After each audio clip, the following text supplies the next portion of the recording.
ये सिर्फ और सिर्फ तरीका है महिलाओं को बेवकूफ बनाने का।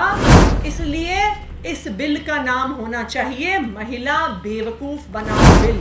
तो जब हम इस बिल के प्रावधान को पढ़ते हैं तो ये समझ में आ जाता है कि 2024 के चुनाव से पहले देश की महिलाओं को बेवकूफ बनाने का प्रयास किया जा रहा है। अगर मोदी जी की नीयत होती कि उन्हें महिलाओं को वास्तविक तौर पे आरक्षण देना है तो वो 2024 के चुनाव में देते। क्यों उन्होंने ऐसा कहा कि पहले हम जनगणना का इंतजार करेंगे, फिर हम डिलिमिटेशन का इंतजार करेंगे, उसके बाद हम महिलाओं को आरक्षण देंगे?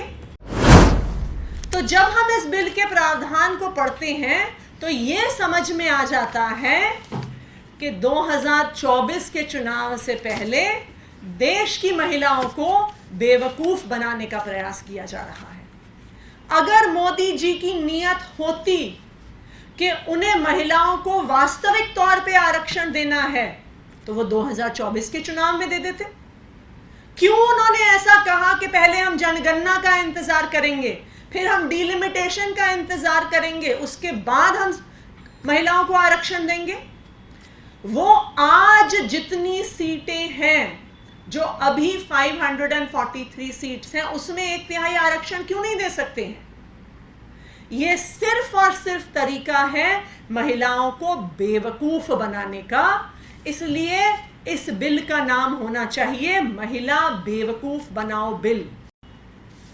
तो जब हम इस बिल के प्रावधान को पढ़ते हैं तो यह समझ में आ जाता है कि 2024 के चुनाव से पहले देश की महिलाओं को बेवकूफ बनाने का प्रयास किया जा रहा है।